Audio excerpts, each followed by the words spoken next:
Hi, everyone. Thank you for joining. Just in a couple minutes, we'll go ahead and get started. As you see on the screen, the welcome.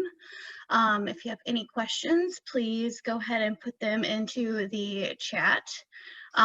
If you have any questions or comments, as you guys can tell, I am muting and the video will not be on.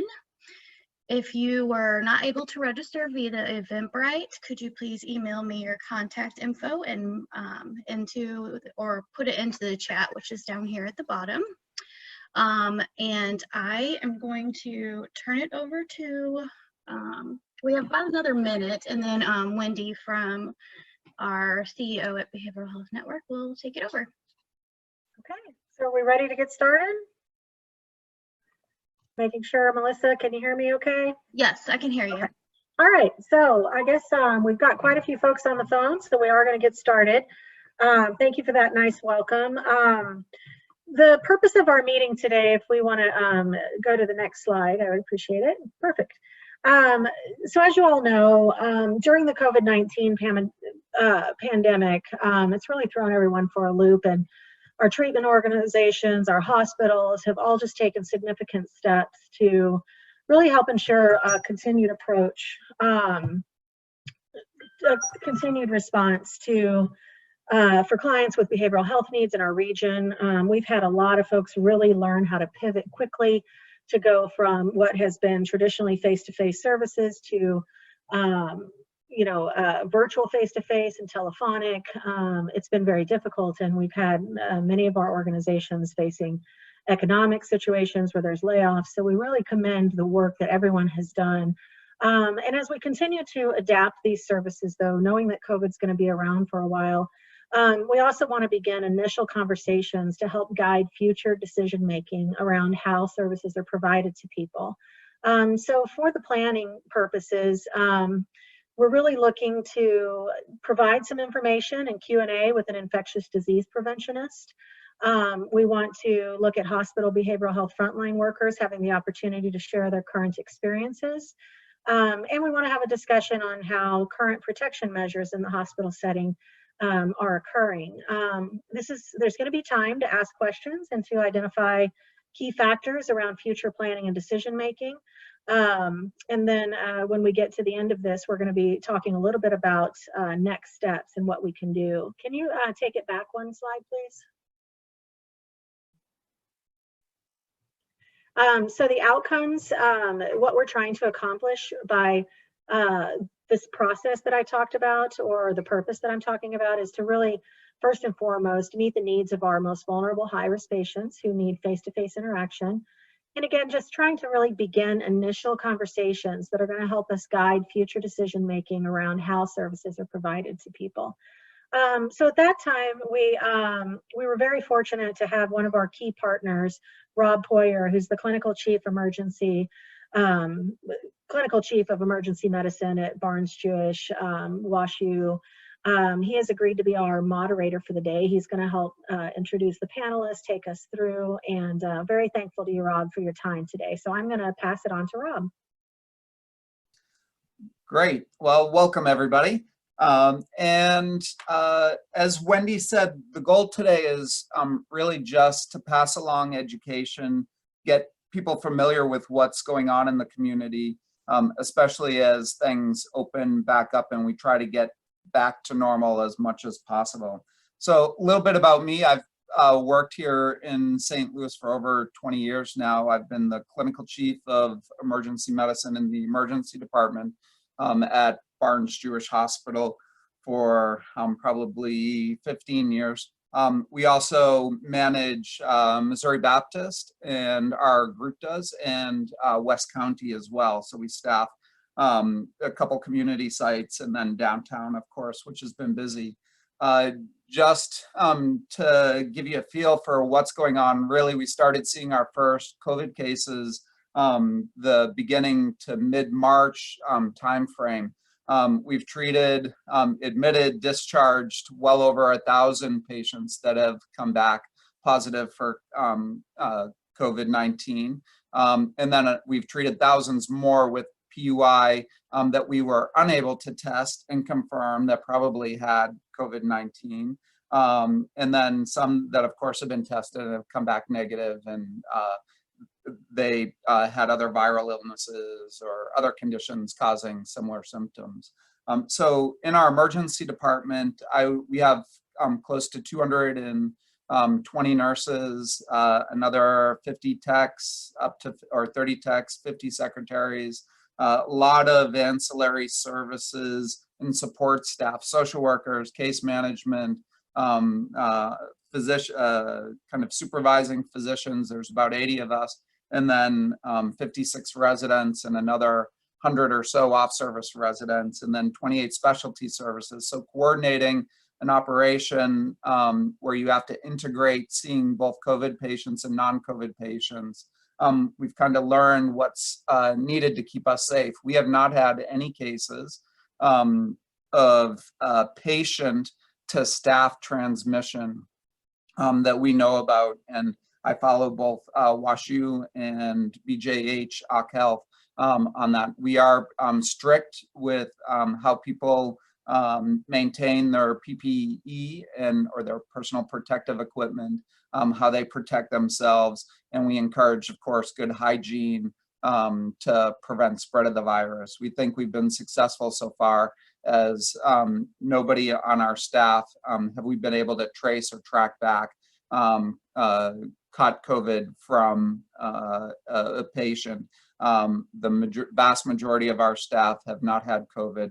A couple that did, we were able to trace it back to community spread. They either got it at home or some travel that they did across the country at the end of February and beginning of March before everything was locked down.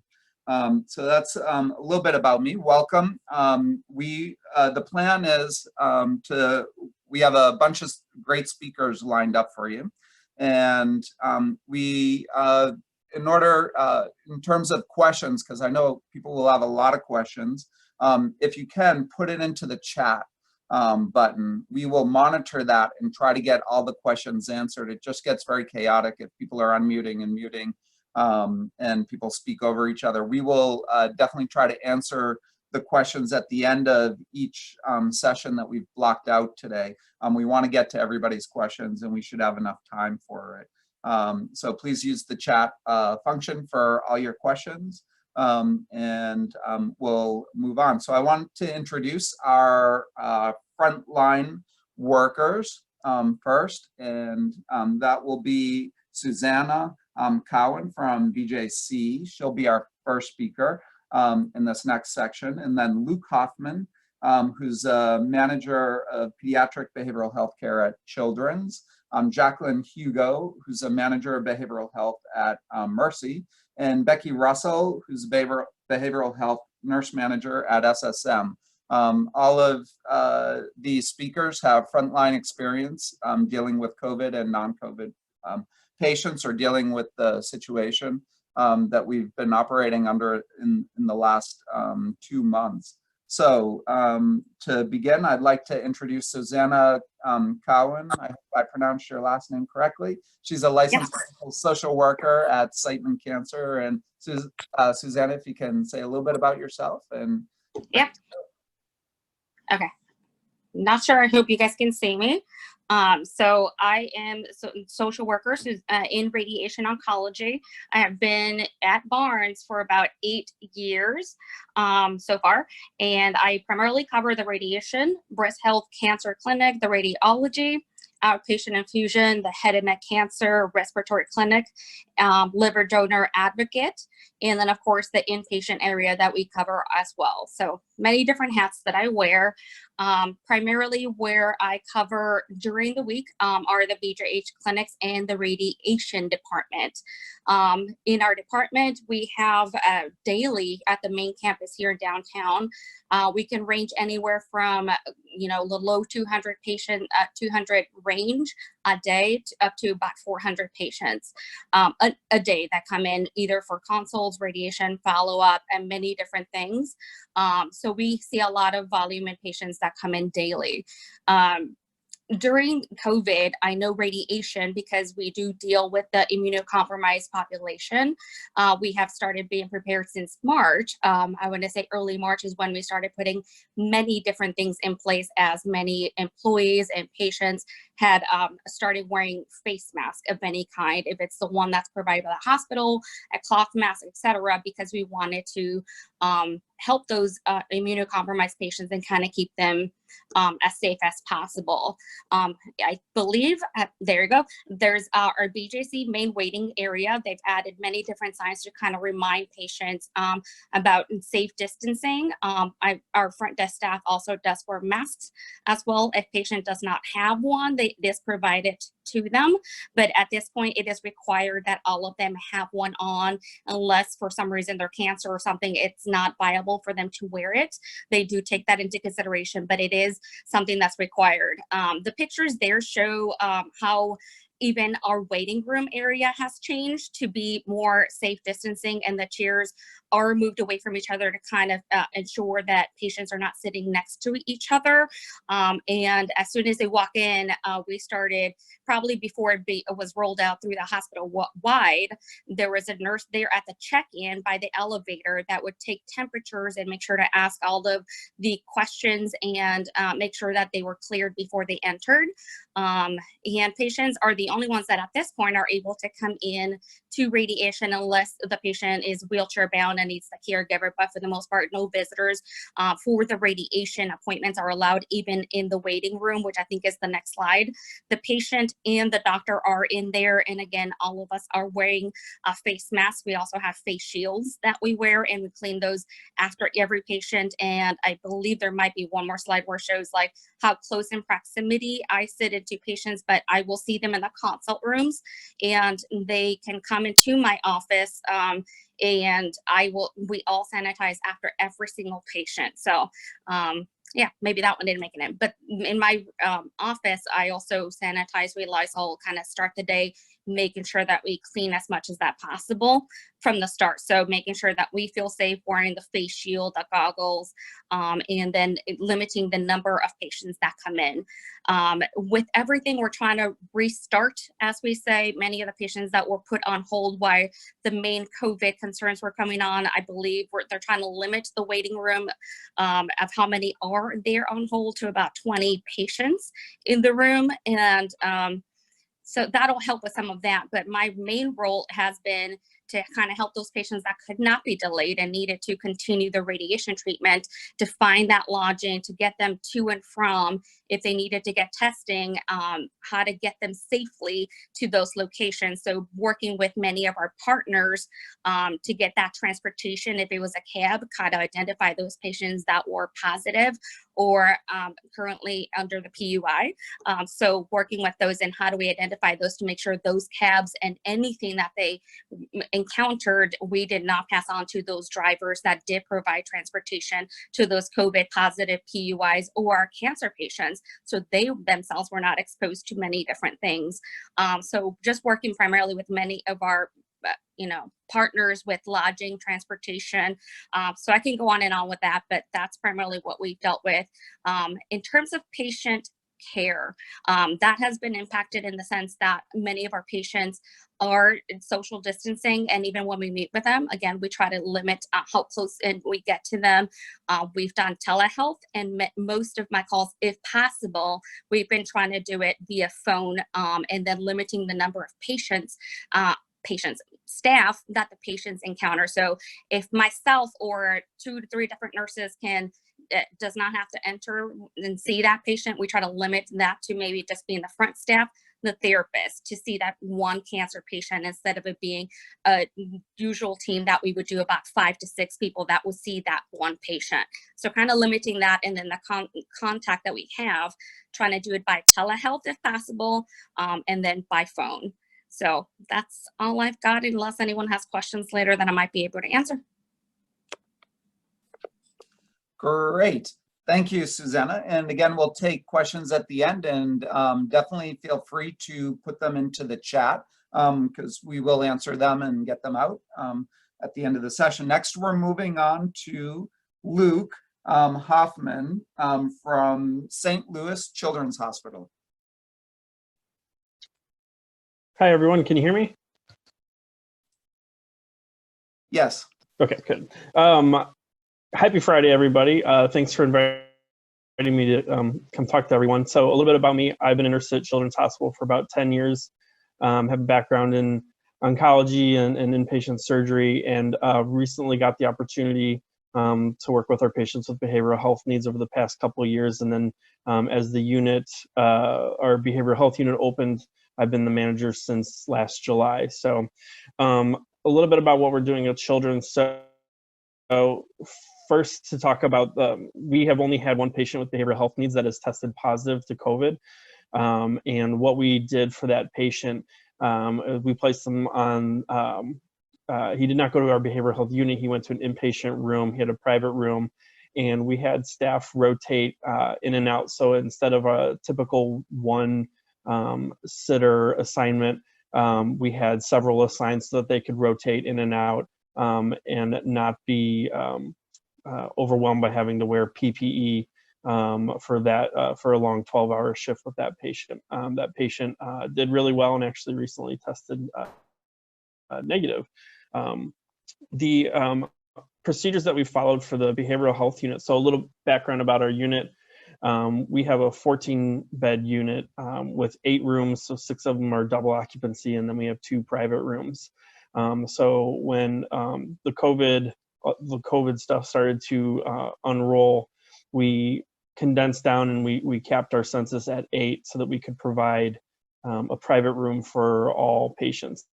This is kind of in tune with what we did throughout the hospital. And we've had, excuse me, yeah. So we've been capped at 8. Now, I will say, recently we actually have expanded our census back up, kind of in tune with the opening the unit up, along with, kind of the society opens back up too. So what we've been able, I think on the next picture, I think I saw it in there. Yeah, so this is our general milieu area. So in order to open up our census, we worked with our infection preventionists throughout the hospital. And what we did is we spaced out all the chairs, all the tables that we have, and kind of on that picture on the right, you can see a little blue X on the ground. We marked where the chairs should go. So obviously the chairs get moved around throughout the day for different activities and by the kids, but what we wanted to do was establish a good, safe social distancing. And that's really what we focused on, is keeping everyone at a safe social distance. We have 2 main areas, the general milieu, which you see on the left, and then we have a dining room. So our dining room was split up. We have the patients exclusively, that's not us, I don't think I got a picture in, sorry.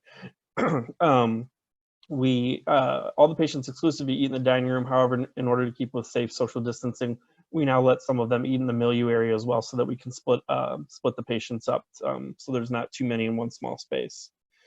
The main focus has been on social distancing. So I should say the one key element to all of this is that any patient that's admitted to the pediatric behavioral health unit is swabbed for COVID and is negative. So we know that the patients are COVID negative. That kind of gives us a way to approach everything. So we do encourage our patients to wear masks at all times and practice good hand hygiene. However, we know that with kids, sometimes it's a little bit more difficult to have them stay in masks. But we do go around every 2 hours when the nurses do the safety checks. We have them do hand hygiene with each patient as well. So our staff does wear masks at all times. I know there's extensive screening going on throughout BJC.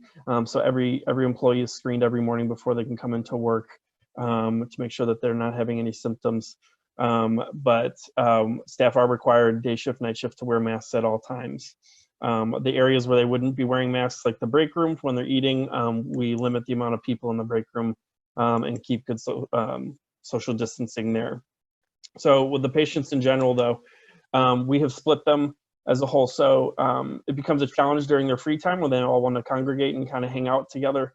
But we encourage staff to provide a lot of opportunities for them to split up different activities We typically don't allow our patients in the room during the day, but we have allowed them, if they want to go and kind of lay down during free time and just kind of rest a little bit, we've allowed them to do that now, just to, again, provide more space and social distancing. And then lastly, we for our providers, so they go through all the providers go through the same screening process as any nurse or mental health coach, but we've actually gained access to an extra conference room right next to our unit so that we can kind of function remotely a little bit using Zoom and phone calls. But a couple of our, we have 4 providers, we have 3 social workers, and we can kind of spread them out in their offices and use that conference room as well to provide safe social distancing for staff. I believe that is all I had. Excellent. Thank you very much, Luke. And Luke, one quick question. By mask, what do you mean by mask? Are you wearing just general surgical masks or N95 masks? Yeah, so we're wearing general surgical masks. I know BJC has allowed staff when they're on campus, they can wear a cloth mask or a mask from home. That's acceptable, but when they're on the unit or in contact with patients, they're wearing surgical masks. Mm-hmm. Very good. All right. Next, we will move on to Jacqueline Hugo, Manager of Behavioral Health at Mercy. Hi, everyone. I'm a background as a social worker. I've been with Mercy for about 7 years. All of those years have been in behavioral health. Worked in behavioral health for a little over 10 years, though. Mercy has put a lot of steps in place to make sure everybody remains safe during COVID. My experience, everyone that enters our building, the behavioral health building, as well as the hospital on campus, at all of our locations are screened. Their temperatures are taken along with a series of questions about any possible symptoms. That would be coworkers and any visitors. Visitors are still restricted. Adults are not having visitors at this point. Our pediatric and adolescent patients do have 1 visitor at a time. They are asked to wear masks when they are on the unit. All of our coworkers were universally masked in the hospital. If any visitor arrives and they don't have a mask, we do offer a mask for them. And I don't think I have any pictures to show, I apologize, but on our units, we have spaced out our chairs in the shared setting, in the community setting for our patients. So to practice social distancing, when we're meeting with patients on the units, we're using larger consult rooms or our group rooms that are available so that we're able to sit farther away from the patients to make them and the staff feel more comfortable. Our intake department, who are seeing the patients when they first come in to us, are doing intense screenings with the patients. If there's any patient that has even remotely been exposed, they've been remaining in our ED. They'll either get tested for COVID and remain in the ED until we get those test results back, or once we are able to confirm that there was no exposure, they would then be admitted to our unit. So our ED staff and our intake staff are doing a really great job at preventing any patients coming to our community setting on the behavioral health units who possibly could have been exposed to COVID. At the beginning, our behavioral health department at St. Louis, we did open a COVID unit specifically for our behavioral health population. Since then, we have been able to discharge all of those patients, and our volume started decreasing, so that unit has been reopened for our peds patients. But any COVID positive patient that we would get who still has behavioral health needs, we do have another area in the hospital that we would admit those patients so they wouldn't be coming to our community settings on our floors. I think that's all I have. If there's any questions, I can answer at the end. Excellent. And Don, I did see your question. I'll ask the panel the question at the end. right after Becky Russell speaks. So Becky Russell is next, the Behavioral Health Nurse Manager at SSM.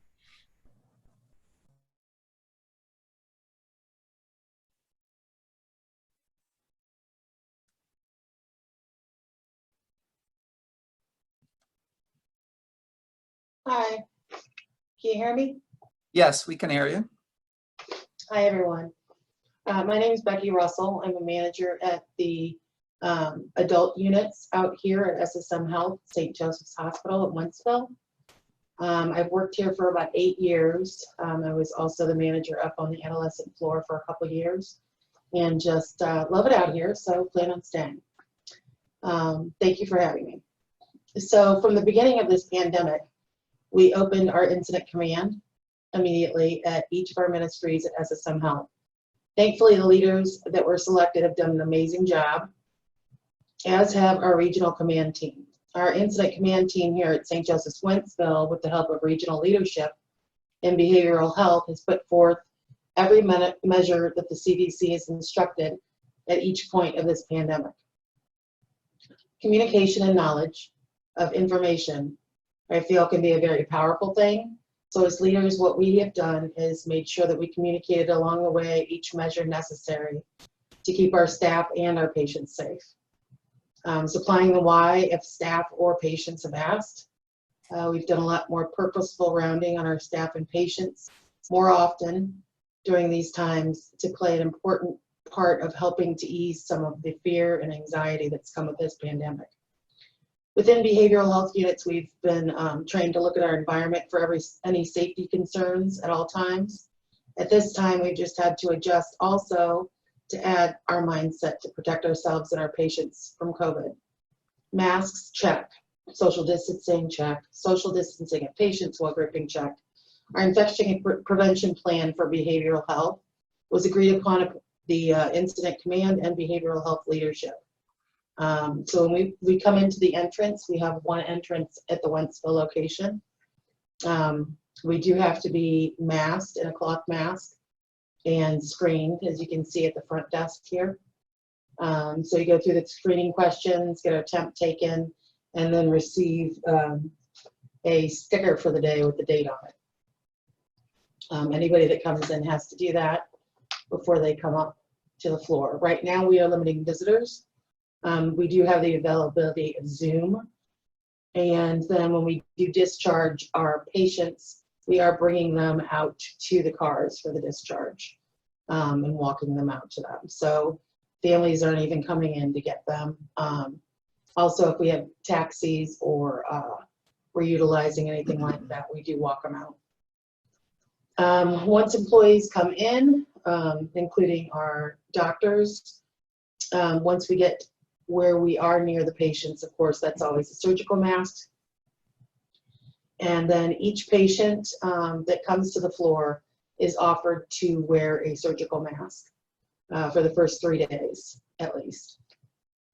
We don't force them, but we will have that availability to them.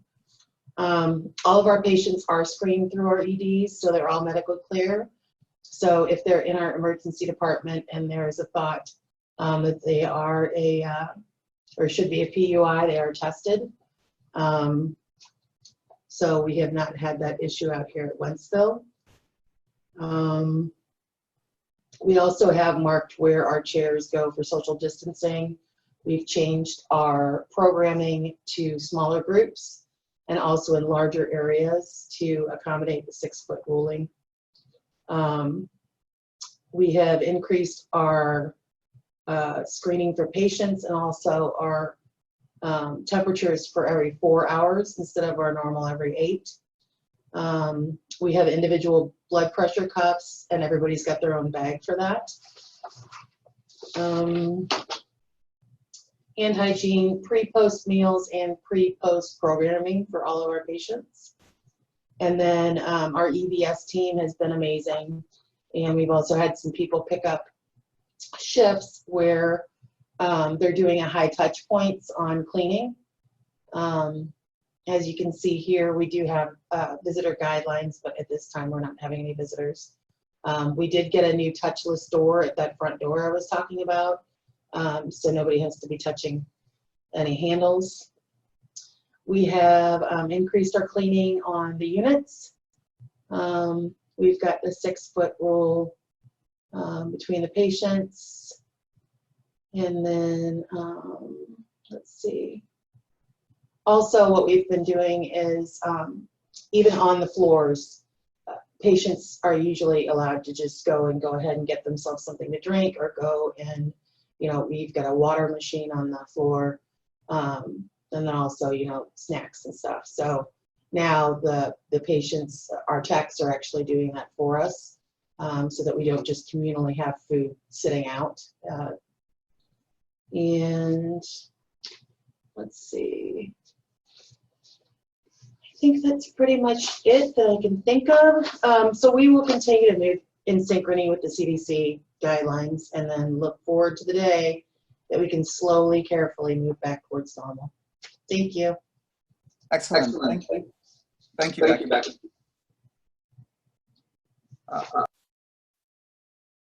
All right. So, want to get back to Don's question, and we can have the panelists feel free to unmute yourself and comment. Don had a great question. What is kind of the admission process for families during COVID-19? And should families call or go through the ED? She clarified that that was for children's, but I think people may want to know what's done on the adult side. In terms of each hospital has its own visitor policy, I'll say that the systems have definitely tried to standardize that across all their hospitals. So SSM, BJC, and Mercy. It varies, and it's been evolving. So on the adult side, typically we do not allow visitors, although in the last week or so we did open it up. If your family member is dying or extremely sick, and we have enough PPE that day, which we have been having recently, we're able to let a limited number of family come in and say goodbye or have some contact. Of course, we're providing telehealth capabilities as well, so family can communicate with their loved ones. So I don't know, Luke, can you comment on the children's side, and any of our frontline workers, if you want to comment how you're dealing with families that want to come into the hospital setting? Yeah, absolutely. So first, the families, obviously being a children's hospital, it's important that the parents are allowed to be with their kids in the hospital. So the visiting policy kind of adjusted as the strategies kind of statewide and nationwide adjusted as well. So initially we were very tight. We, currently in the hospital setting, patients are allowed to have both parents visit. They are screened for temperatures and symptoms. Of course, if they were positive for that screening, they wouldn't be allowed to come in.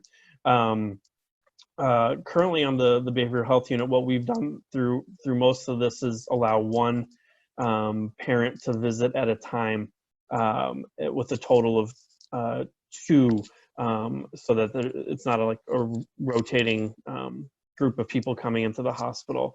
So we've had, when the one parent comes to, a parent or guardian, I should say, when they come to visit, we've had the visitations happen in the patient's room, since each patient had a private room. That way we can kind of limit exposure to the general milieu area.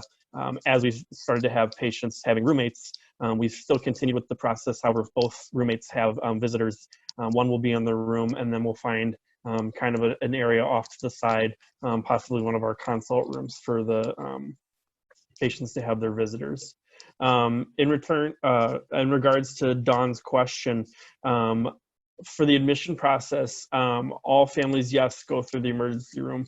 For us, we wouldn't do any direct admissions from home, because we need to first and foremost verify that COVID swab is negative. So yeah, we go through the emergency department. And yeah, just to clarify, yeah, what's the admission process when a family also thinks that their child may have COVID-19, do they call the hospital first or go to the ER? Gotcha. Yeah, so they would call the hospital first, and they would go directly to the ER. I'm not sure exactly what their process is currently. I know before they had them come in a separate entrance, would be assessed in a slightly different area of the emergency unit. And if they needed to go up to the COVID unit, they would kind of, reserve the elevator, kind of take them up a separate way to avoid exposure to any other patients.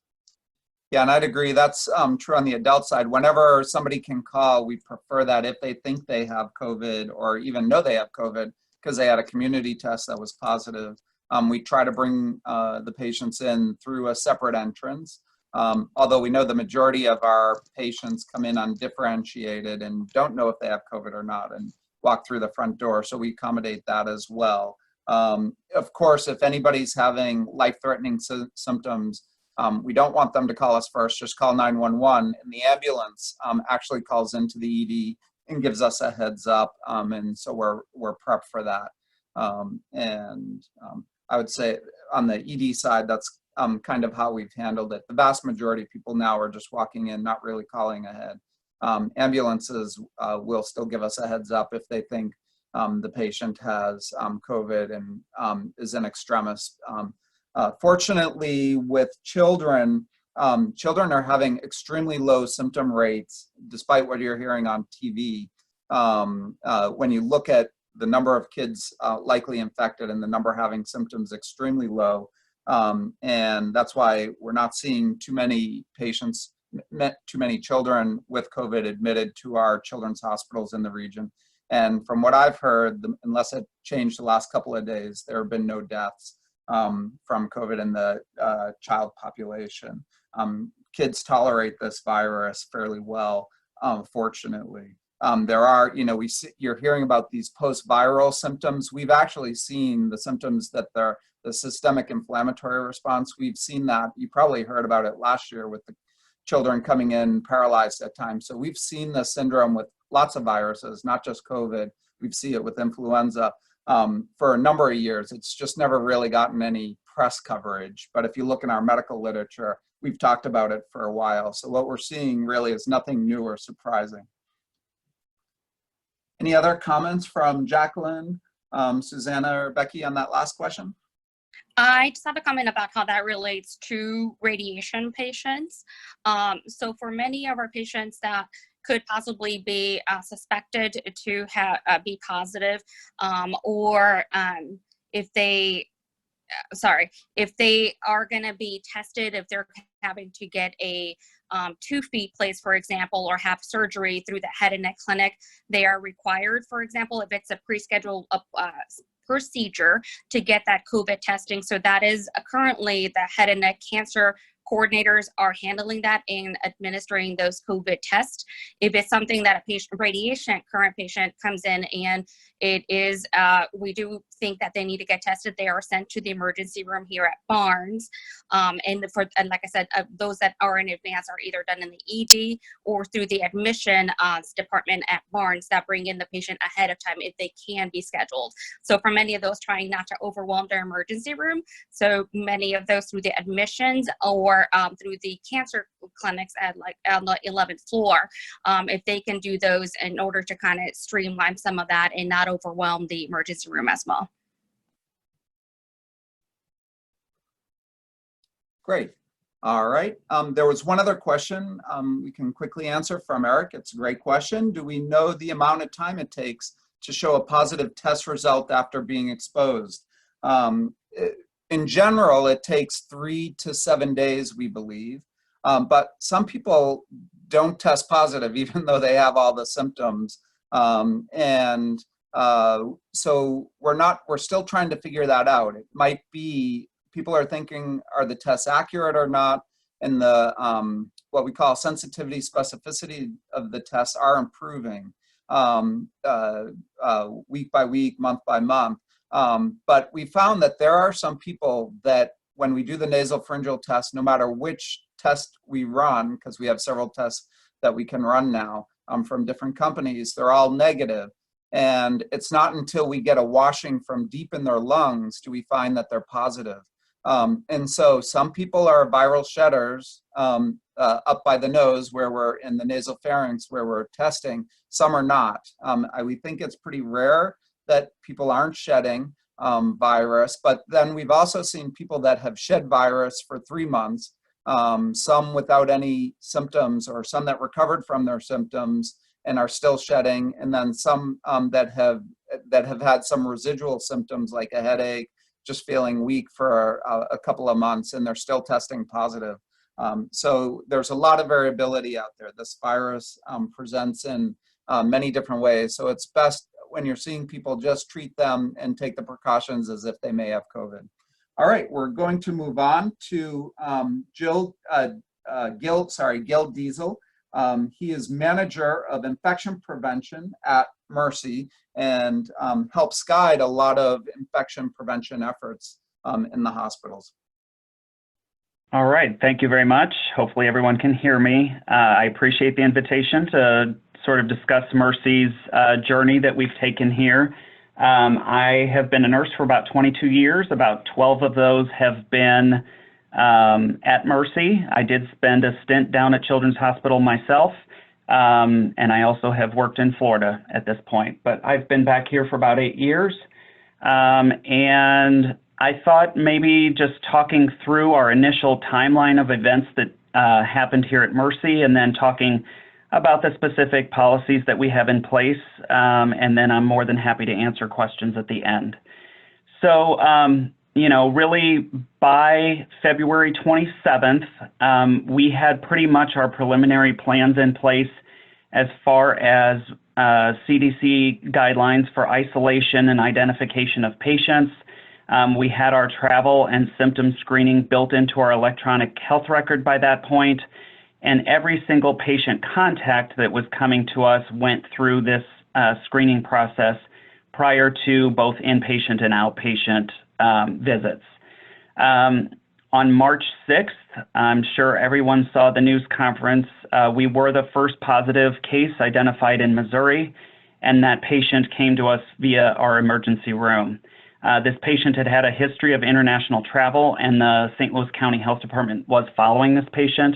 We actually did get a heads up prior to the patient showing up to the unit.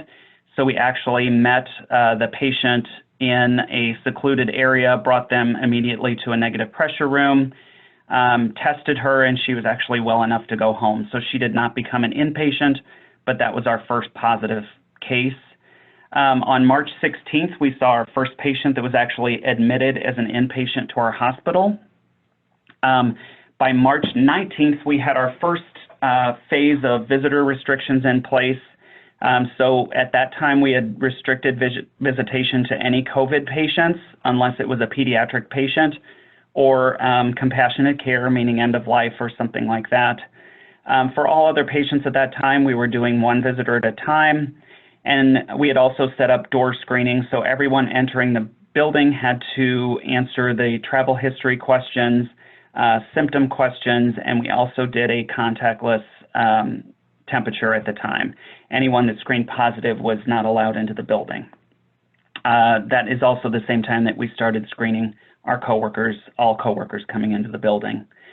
On March 23rd, we had our ED tents in place. So our triage tents were designed to make sure that we were segregating those who were potentially positive from those who were coming in for other ailments. And then really the end of March, we spent creating the COVID units in our hospital. We housed both patients who had a positive test as well as those who had pending tests, because at the time, most of our tests were going to the state of Missouri, and some of them were taking up to 7 to 8 days to get results on. So we really had to house patients if they were ill enough to be an inpatient for extended periods of time before we knew whether they were positive or not.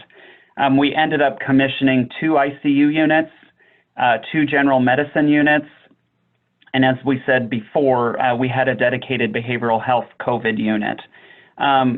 Fortunately, our facilities maintenance people were able to make all of these units, the entire unit was negative pressure which we had actually never had to do here before. So we were able to sort of bypass individual negative pressure rooms because we had run out of the capability at our place. We also, around the same time, end of March, we opened our off-site testing center, which was a drive-through testing center that was by appointment, and we opened some outpatient respiratory clinics. March 30th, we saw universal masking of all employees, and then on March 31st, we suspended all visitation except for pediatric patients and compassionate care. April 8th, we saw the peak census that we've had in our facility, which was 45 positive patients, and we had 44 patients at that time with tests pending. Fast forward to today, currently our COVID positive census hangs anywhere between 18 and 30 patients. We have a considerably long length of stay with a lot of these patients, so our average is 8.1 days. So even though we don't have a lot of new admissions, census has sort of stayed in that realm just because they're staying here for an extended period of time. So right now we're seeing anywhere from 1 to 3 new admissions per day, and we've condensed all of our COVID patients down to 1 unit. And that currently is a 36-bed unit that is capable of taking care of ICU patients as well as general medicine patients. So a little bit about how we manage incoming patients. We continued with everyone entering the building is screened for signs and symptoms. They still have the contactless temperature check, and we use 100 degrees as our cutoff. So if you are 100 degrees or higher, you will be turned away at the door, including coworkers. And then everyone has to do hand hygiene coming into the building. At this time, we have a restricted number of entrances to try to funnel the patients and coworkers into a more manageable workload. Like I said, ED, we initially had set up our triage tents due to the declining volume of patients that we're seeing, as well as starting to finally see some decreased community numbers out there. We have decommissioned those triage tents. We do still have a process in place for screening immediately upon walking through the door of the emergency department, and anyone who screens positive is taken to a separate area of the ED that is designated for COVID patients only. If testing is indicated at that point, we do utilize the PCR and P-swab that we have been discussing today. We have both in-house testing. We have the availability to get a result in about an hour and a half. We also have a relationship with SSM. So SSM is running some tests for us daily due to testing availability that we have in-house. And we also utilize Quest as an outpatient source for some of our labs that we don't need rapid results on. If patient placement, so if a patient is coming in and their placement is dependent on the results of their swab, we always use the in-house testing, so we have a result in about an hour and a half. So before that patient leaves the ED, we will know whether we need to send them to a COVID-specific unit or if they can go out into the general population. If we do any direct admissions at this point, there's an initial triage of screening questions on the phone to verify that it's appropriate. And if they pass that and do arrive to the facility, they are triaged through the ED. The ED will ask the exact same questions and then go through their screening process. So at the peak of what we saw at Mercy here, our positivity rate from the swabs that we were obtaining was 23%. So about a quarter of all patients that we actually swabbed were positive. We have now since then opened up screening extensively. So all of our surgeries and a lot of our high-risk procedures, the patients are all screened prior to those procedures. So our positivity rate has greatly decreased because we're screening asymptomatic people. So currently our positivity rate is anywhere from 3 to 4%. the good thing is, in all of this screening that we're doing for our outpatient services, we have only, to this point, uncovered 2 patients who were asymptomatic and who have screened positive. So I'm hoping that that is good news, meaning that the prevalence in the community is really decreased and the amount of asymptomatic carriers out there is not as high as some people were thinking at this point. So a little bit about how we manage our inpatients here. We actually created 3 different categories of isolation. We did a low droplet exposure, moderate droplet exposure, and high droplet exposure. Our low droplet exposure are those patients who have either tested negative for COVID or they are not a person under investigation, meaning they have no known contacts, they have no current symptoms. Those patients in low droplet exposure, we handle, since all of us are universally masked at all times, we would have a mask on, and then it is gloves with any patient contact. We do utilize level 2 fluid shield surgical masks for that level of isolation. The next level up for our moderate droplet isolation, those are patients who are positive for COVID or who have a test pending that we don't know if they're positive or not. Those patients, we do gown gloves, face shield, and again, our level 2 fluid resistant surgical mask.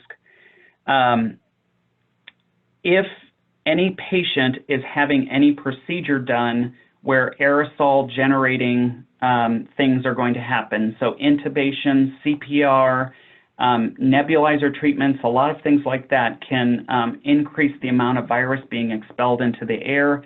We created a high droplet exposure for those patients, and most of our ICU patients are going to fall under this category. So that is actually gown gloves, face shield, N95 or higher. We do utilize cappers here, and we do have some elastomeric respirators that we use. And those patients would be considered contact and airborne isolation. As far as duration of isolation here, the current CDC recommendation is that you isolate patients for at least 10 days from the onset of symptoms, and that they are at least 3 days fever-free with resolving symptoms in order to de-isolate them. A lot of these patients can have a residual cough, things like that. However, if they are 3 days fever-free and symptoms are improving, that's sort of the guidelines that the CDC uses. Mercy, we had a lot of our ID doctors have a spirited conversation about this. And at the time that this policy was made, there were a lot of reports about ongoing viral shedding. And so we actually, instead of 10 days, we made a 28-day rule, which was basically double of what the official quarantine period was at the time. And again, they have to be 3 days fever-free with symptoms improving for us to de-isolate a patient. This would also apply to patients who have tested positive in the community, who are then coming to our facility. We would isolate them for 28 days from the onset of symptoms. Sorry. I think some of the data that is coming out of Korea is really some of the best science that I have seen as far as this extended viral shedding goes. And a lot of these, and I should, by a lot, I mean almost all of these patients who have prolonged shedding, they have really not been successful in getting viral cultures to grow from those patients, meaning that there's genetic material present, but the ability of the live virus is just not showing there. So hopefully we'll have a little bit clearer guidance come from them regarding this extended period, and we might be able to adapt our 28 days from there. The other thing we do as far as our patients who are on isolation, we do utilize a machine called UltiPure here. It is a vaporized hydrogen peroxide system. So any patient that is discharged, the room is cleaned with Clorox Fusion, which is a bleach-based solution, and then we utilize our vaporized hydrogen peroxide to further disinfect the room. Sorry, I have to take a drink. And I know we touched on this a little bit earlier, our behavioral health specific policies that we have in place. We still have no visitors right now unless it is an adolescent. Anyone who is entering the building, again, will have a temperature and symptom check. We did expand patients, so every shift our patients are getting a temperature check as well as a symptom screening. And then any patient who screens positive, we immediately sequester them from the general population. We test them and would move them into a COVID unit. If the test would come back negative, we would allow them back into the population unless they're significantly symptomatic to where the clinician does believe that they could possibly have illness. If that would occur, patients and coworkers in the unit at that time that the patient tested positive would be notified to begin monitoring for signs and symptoms. But with our universal masking right now, the risk is much decreased because the coworkers would not have been around that patient without a mask on.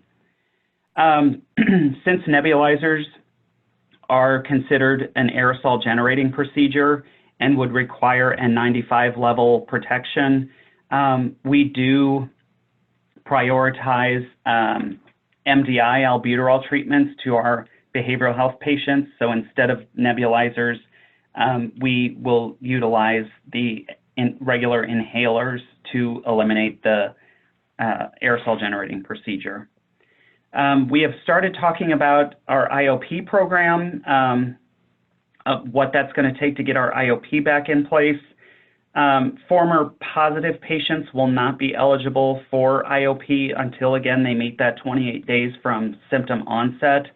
All the patients brought in will have a temperature check and screening for symptoms at the door. And Gil, what's IOP? Sorry, our intensive outpatient program for behavioral health. Patients and coworkers will be masked for our outpatient program. We did make a decision that during group sessions, if we can maintain a 6-foot social distancing in our group session, that we can remove masks during that group session to facilitate communication. However, anything one-to-one that would be in a non-social distance situation, we would need to put masks back on. So the question out there right now is when do we stop all of this? And I don't think we have a good answer for that right now. It is good that I think the healthcare systems in our St. Louis area are very tightly in communication right now and have sort of made a concerted effort to make this a community decision. We are not thinking that we're all of a sudden, now that the state is open for business, that we are back to our normal state. That's not the case. Mercy itself, really, as an institution, we standardize all of our policies across our whole ministry.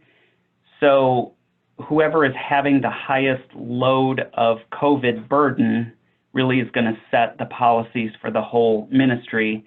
And at this point, really, St. Louis, in all of Missouri, Arkansas, and Oklahoma, where we have locations, has the highest burden. So until that rate, we see that at a comfortable level. And then, you know, we're, of course, going to follow state guidelines, CDC guidelines. And if there's specific professional organizations that are over procedural type things, we, of course, would follow their guidelines, too. So that is sort of where we are going next steps. And I am more than happy to take any questions that anyone has. Yeah, there's one question that's been asked. So once we start traveling around the community more, what extra protocols do the infection prevention experts recommend for people with high-risk factors, such as those with underlying medical conditions that predispose you maybe to worse outcomes with COVID, or for people who have family members with high-risk factors? And I think A lot of that depends on your risk factors, and really that is a communication with your personal physician to decide what specifically are your risk factors and what is the situation going out into the community. I can tell you from a personal standpoint, people ask me all the time, don't you worry going into the hospital? And I actually worry more about going to the grocery store than I do going into the hospital. So, you know, I know that everyone going into this building has gone through a screening, who has had a temperature check, and I am masked, and we are having other patients mask that are out in the general public. So I feel more confident in that situation than I do going into an area where masking is not required. There's no screening at the doors and things like that. So I think from a comfort level, you know, we have to, of course, follow the numbers of patients that we're seeing at a hospital, but also trusting in the processes that are in place. But again, connect with your individual physician as far as your personal risk factors. Yeah, I agree. Definitely us in healthcare, we worry more about the grocery store and other places. And we definitely try to wear our masks out there. I definitely understand, you know, you that work in the community are much like us that work in the ED. You can see anything and everything. You don't have a lot of screening in place before the person reaches you. So I think it's going to be what your group has internal policies on. We're trying to get some policies and guidelines out for the region that are crafted and been commented on by the experts. But for the foreseeable future, we just have to assume that anybody and everybody out there could have COVID. We do know it's the prevalence, at least on early data, that it's low in the community. When we just sample people's blood to see if they have the antibodies, only about 2 to 4% in the community so far are testing positive. So that means only 2 to 4 of us out of 100 came down with COVID in the last 2 months. So a lot more are going to have to get it or stay away from getting it until we get a vaccine before we really tackle this virus going forward. But I think those here at the hospitals, anybody 65 and older, you know, that's a discussion with management and supervisors about how you want to move forward in this COVID age because you're a little bit higher risk. Those with multiple medical problems, that's also a conversation on the side. There are ways. We have people over 65 working in our environment, and we have people with significant comorbidities and on immunosuppressives still working in our environment. You know, they make the decision whether they want to stay working in the current environment. But then we do allow them extra protection, which is really making sure that they have face shields, goggles, and an N95 mask that they can readily use when interacting with patients. And in the emergency departments, we allow our frontline staff all to use the N95 mask, and we have a process there to recycle them. So I've been using the same N95 mask for at least the last 10 shifts, but I put it in overnight to get sterilized and to come back. And the vast majority of us are doing that to conserve our PPE. So there are methods out there. I think we can work as a team in the region. The state bought a sterilizer for N95 masks and can sterilize, I think, 85,000 masks a night. So there are ways, if we can coordinate it and set it up in the region, where if you want to wear an N95 mask, there'll definitely be enough for all of us, just not all of us, and to discard it with every patient and every night. But I think there are some solutions out there we can move to. All right, we're a little bit behind on time, so we'll speed things up a bit. We're going to move on to the hospital system representatives. Myself and Diane Howard are representing BJH. Mary Craddock is representing Children's, Michelle Schaefer with SSM, and Patty Morrow with Mercy. So I'll let Diane, do you want to start? Sure, I'd be glad to. Hi, everybody. So I'm Diane Howard. I am a social worker by background, and I currently I've been at Barnes for about 20 years, and I currently supervise the ED social workers, the psychiatry social workers, both on the main Pavilion campus at Barnes, also at the PSC facility, also transplant and clinics. Susanna did a great job of talking about our clinics, so I won't speak to that a whole lot, but I do have some more information about how we are working with our patients in different areas of the system. So, you know, again, as folks have been talking about, it's very much dependent on, you know, the types of interaction that you have with folks. So, for example, our ED workers, as Dr. Poyer said, are always going to be wearing an N95 mask, and those are cleaned overnight. And they primarily are working with COVID patients telephonically, and working with them to make sure that they get their community referrals done via iPads, via phones, same with family members to speak to the person that asked about family interactions. A lot of it is still by phones. Our transplant team, our transplant social workers are still working with folks via telephone and iPads, and those are primarily for the assessments and the family meetings. As far as the COVID units, similar situation. Our social work team and a lot of the frontline staff are working with families via iPads, via iPhones. Some of the ICU rooms will have, you know, live feeds into the room so folks can speak to them in real time, not just via a phone, but via the live feed in their room. As far as inpatient, that's half and half. So some team members are going into the rooms, they're gowning up, they're using their PPEs. As Susanna and Dr. Poyer said, all of our staff are screened every day when they come in. So we're all wearing masks, of course, but not all of us are going to be wearing the gowns and the full PPE unless we're going into a room that necessitates that. We're going to do everything we can to limit our exposure, limit the exposure of the patients as far as the number of folks that come into contact with them. And the way that we do that is by only using the PPE and going into the rooms when it's absolutely necessary. So for documentation, those kinds of things. We're doing a lot of virtual rounding, as I said, telephonically.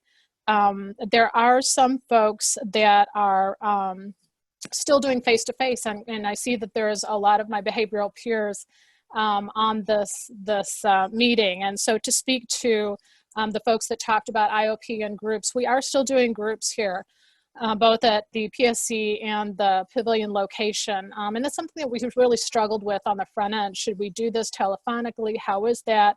How are we going to handle feedback?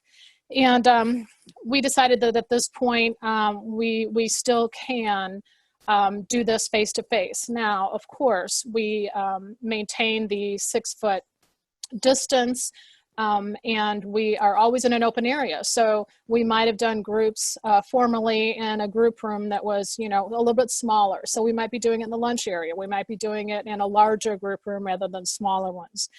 And then we are always wearing masks. And you're right, that does, sometimes it's tough. You're talking a lot louder than you need to. So we haven't taken those off for groups yet. To the person that talked about that earlier, we're still using masks regardless at this point.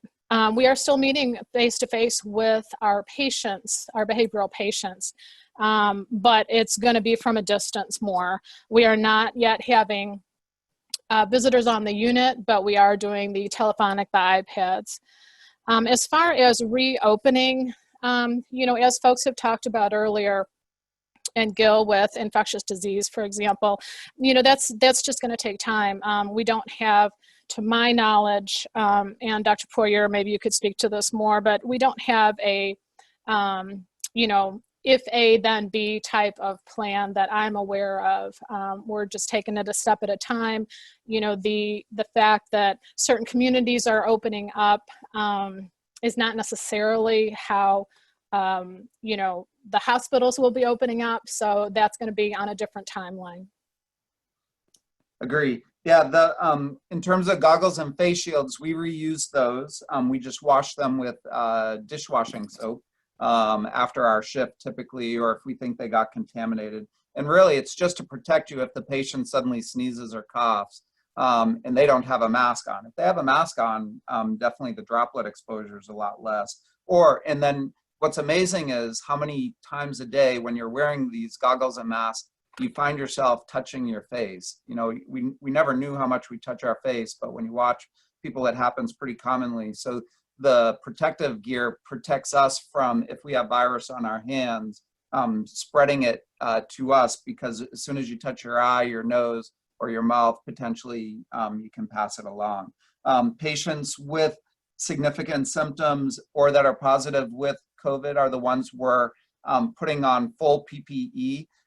We're not, for patients that are coming in undifferentiated without symptoms, like the broken leg, or somebody went through some trauma, no symptoms, we're not dressing up in full PPE. A lot of us still are going to wear our goggles initially, or our face shield that we reuse, and I've reused the same one since March.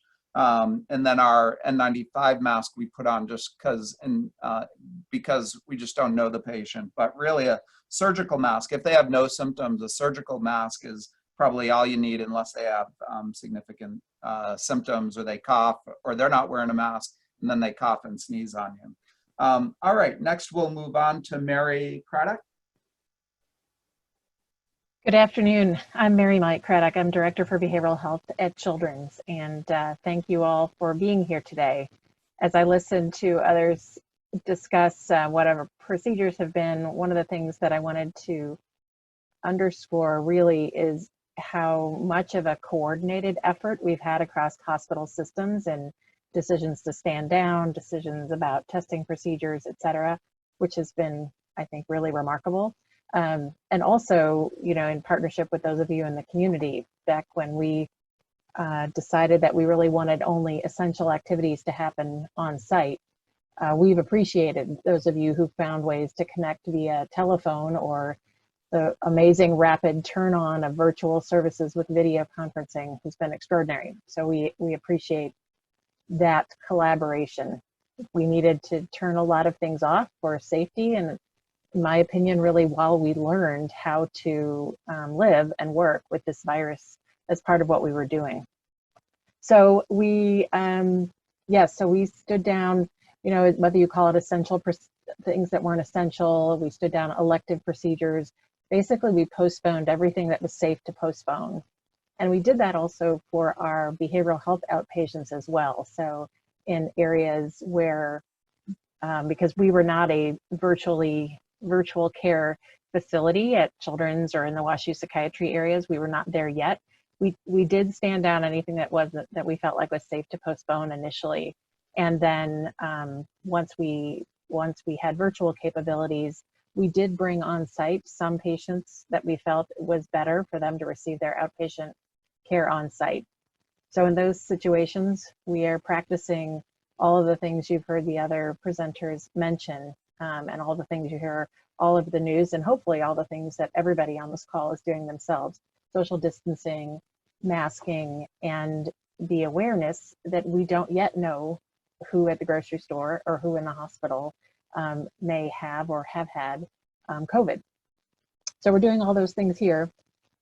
Last Monday, it was maybe just Monday, BJC and Children's in particular began to bring back some services that had been postponed, because we felt we knew more and knew enough about how to gradually turn on outpatient services across all of our categories of care.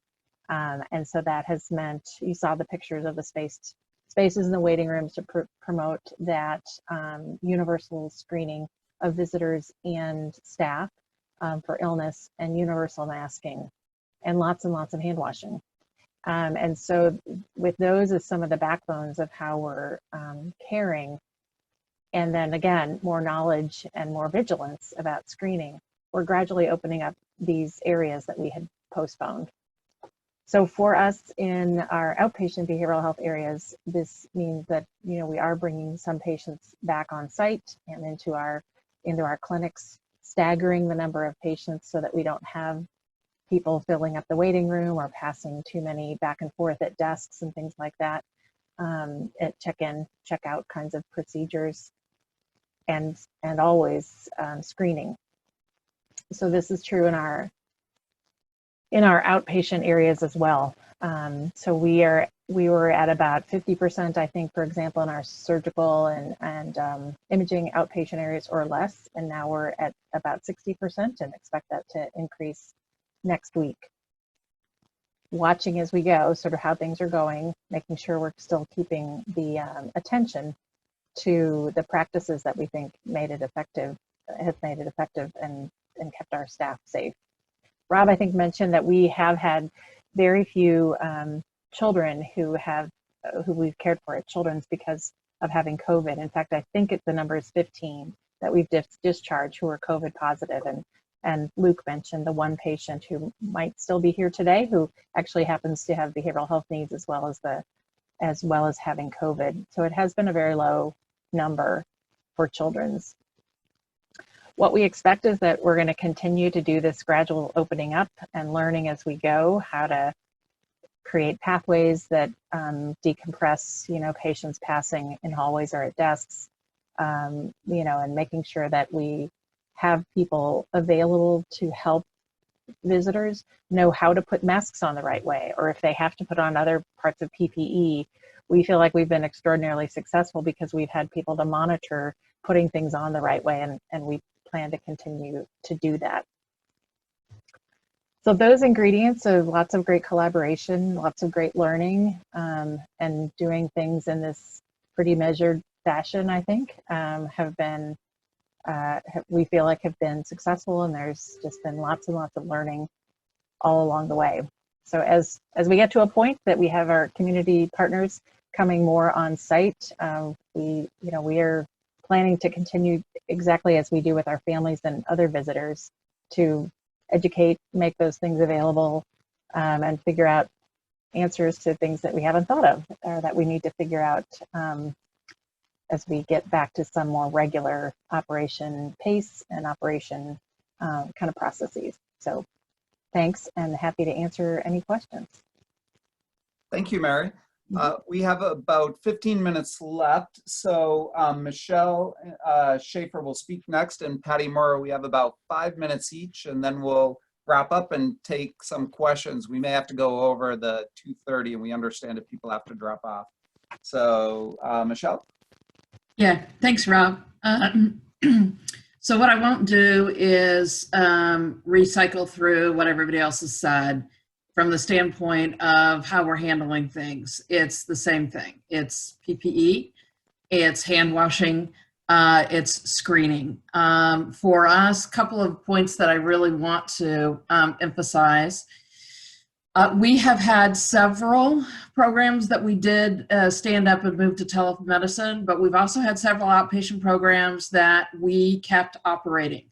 We had a substance use disorder intensive outpatient program that we've had open from the get-go. We've had LAI, long-acting injectable clinics, that we've had open from the get-go with COVID. And we've had a couple of other programs that with populations that we felt really continued to need that face-to-face. And so I emphasize that not from a standpoint of, hey, look at what SSM is doing, but maybe more from a standpoint for all of our community partners, because of, I clearly understand the fear. We all went through, even hospital systems, the fear sort of the unknown of what was going to happen with COVID.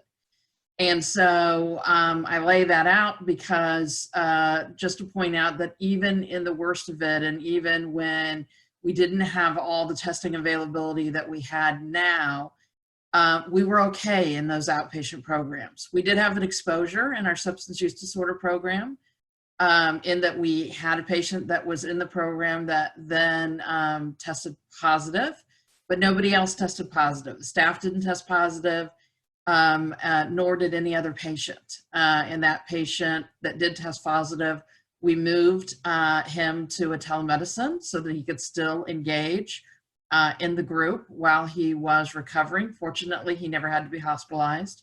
But again, I point that out to say, with the precautions that we've all talked about, relative to screening your patients, to masking patients, to performing hand hygiene, and to performing cleaning in your facilities, it's a lot less scary than it was 2 months ago in terms of being able to provide services. We are and have been since the beginning of May for those services that we converted to telemedicine. At the beginning of May, we moved back to looking at how we could get back to face-to-face and all of our outpatient services as quickly as possible. And the reason that we did that primarily is, and I know Patty's experienced this too, we've found that we've had a real subset of folks that even though we provided telemedicine services for them, it wasn't as beneficial as it needed to be. And we've been seeing patients who are decompensating. So we want to get back to face-to-face with that as soon as we possibly can for everybody. A big chunk of our services are now back to face-to-face, and we're doing what everybody's already talked about. So the patients are screened, and they wear a mask. We provide them where they can bring their masks in, and we perform hand hygiene in our intensive outpatient partial hospitalization programs. We clean them nightly. We do hand hygiene on breaks. We social distance, all of those things. So it is possible for you to be able to provide those services with those sorts of caveats in place and still protect all of your employees and protect patients. At SSM and Behavioral Health, we've had, I don't know, I think 5 or 6 different scenarios now where we've had exposures in multiple ministries and in multiple programs.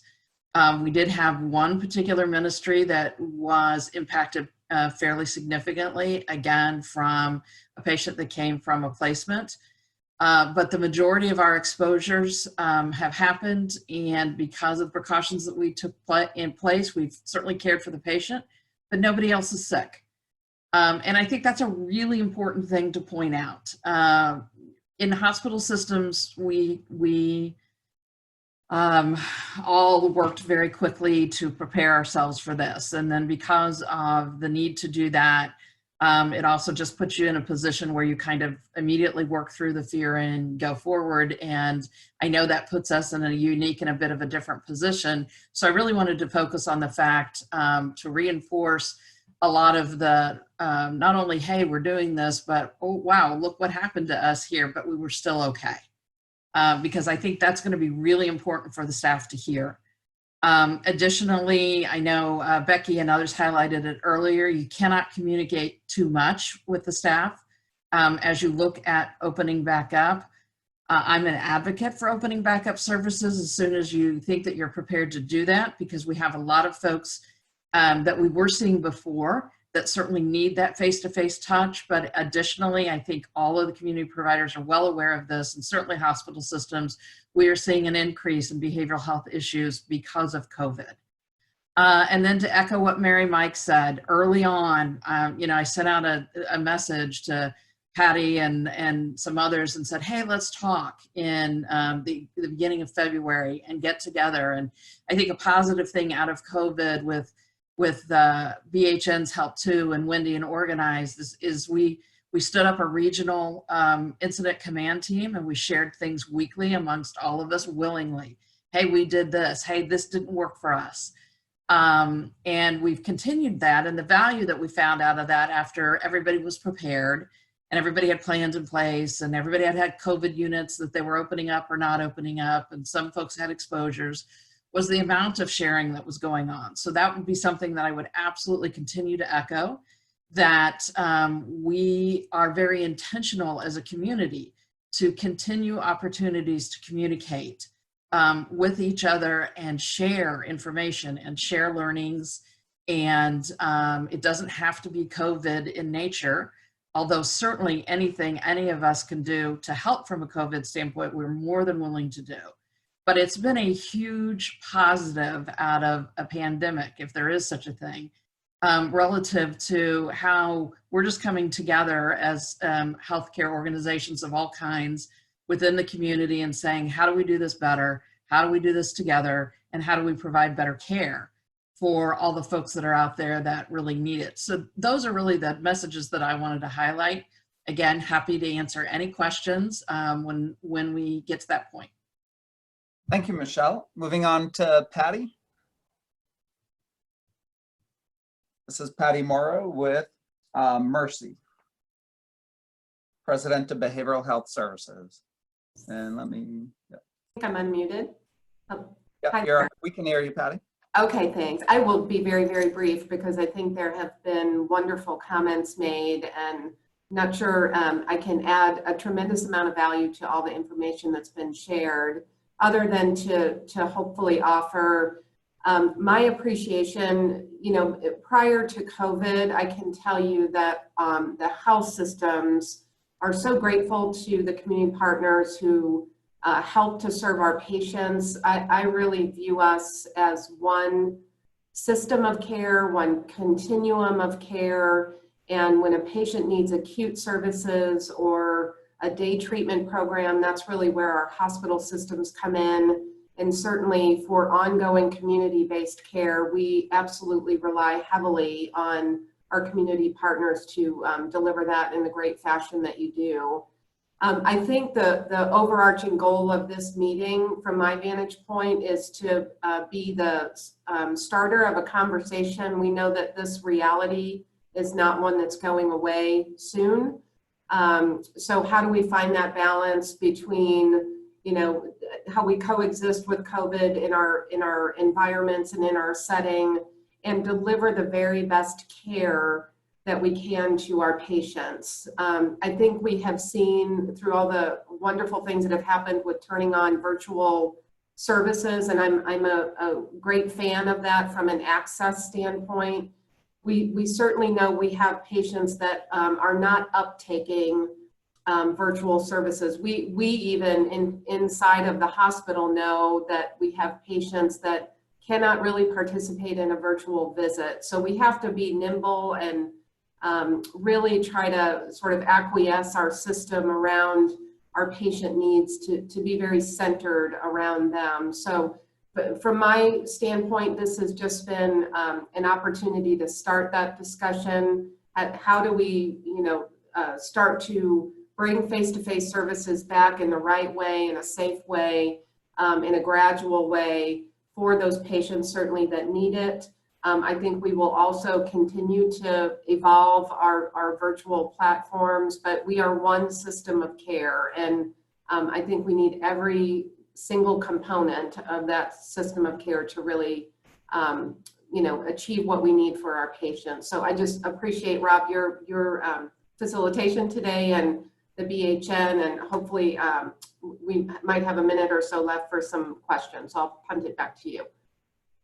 Great. Yeah, we only have a couple minutes left, so we won't be able to get to all the questions, but I saw Katie asked a question.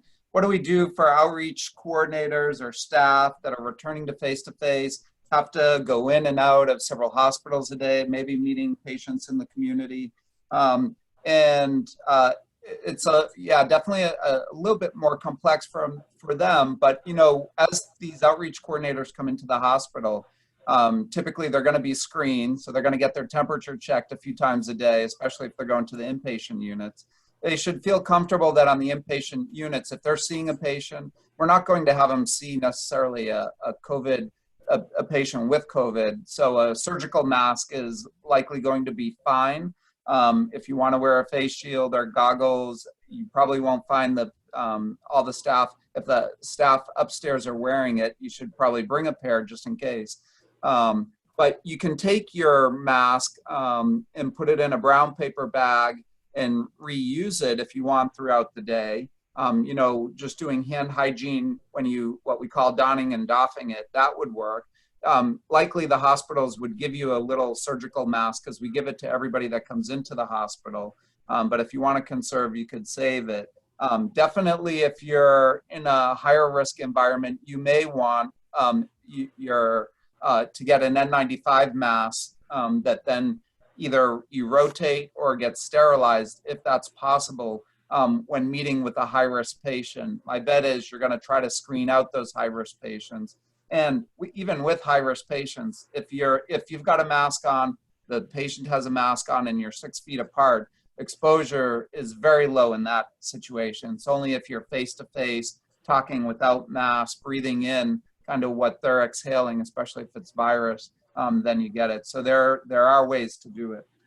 Moving on to Wendy, I think we'll be able to formulate some answers to the questions we haven't been able to answer yet, but I wanted to give time to Wendy to talk about next steps, because this is an evolution and answers will change over time. But we should be able to get some of the answers hopefully in our next steps as well. Yeah, definitely. Thank you so much, Rob. I will address just briefly the question that came in. We may want to formulate it a little bit differently, but the purpose for this meeting again was just to get an understanding of what's happening in the hospital as we start looking towards moving face-to-face. Now, we do know that there are predictive models that are indicating there could be potential spikes with opening up. Virtual face-to-face, it works really well for some people, but there are some very, very high-risk patients who come into the ED or who are leaving inpatient, who are homeless, who are very mentally ill, who have significant symptoms that are not as stabilized as one would like to see, who also have many factors, environmental factors regarding social determinants of health and potential underlying medical conditions, who really are not going to have any benefit from getting on the phone. So we want to look at, that's kind of a step in this phasing process that's down the line that we want to look at when the time is right, when it's appropriate, when PPE is available. But the reality is healthcare has to be available for people who are very high-risk patients. And so we're just trying to look at what steps do we need to take to get there. Every agency has to make their own decision. Every individual within an agency has to make their own decisions. And we are certainly not making any recommendations. We're just getting folks together to communicate. And that's what the purpose of this meeting was really to get folks talking, learn more about best practices, and to really support one another through this difficult time. To echo Patty, this is a very collaborative process. The work that our behavioral health and substance use treatment agencies and our hospitals are doing is incredible during this time. The fact that they could go in an immediate crisis and within a week pivot to virtual is incredible, and it's a huge testament to the dedication of the staff that are on this call. So I really thank all of you. Our next steps, the hospitals have allowed folks, are offering, I should say, an invitation if any community providers would like to do any shadowing at the hospitals. We want to continue efforts towards virtual face-to-face and video strategies. I know that Barnes-Jewish is helping to lead the way for us, starting with Epic, and we hope that all of our outreach teams will be able to have face-to-face virtual, because we know that'll be better than phone for some. Every person's different. And then we want to make sure that there are structures in place for communication between all of our hospital and treatment providers, including collaborative complex care staffing, so that we can identify what patients need that high risk support that could eventually be face-to-face. How do we talk to one another to support these patients the best we can? And then as we, hopefully our numbers decline in our region, planning for high-risk patients with in-person intervention where it is appropriate and where safety protocols can be managed. So, so those are our next steps. I want to thank again the panelists for coming on today and for sharing their afternoon and all of their prep work that went into this. I want to thank Melissa Benson, who did an amazing job getting this together, and for all of us in such a quick turnaround. And I do want to thank all of you on the line for not only attending today, but for your service as well. I hope you all enjoy a wonderful holiday weekend and celebrate Memorial Day, where we honor people who have died for our country. So please enjoy yourselves, stay safe, and thanks again. If there are additional questions, please send them to Melissa Benson, and we'll work with our panelists to get an answer for you and send out an email. Thank you, everyone. Have a wonderful weekend, and we'll go ahead and close now. Thank you so much.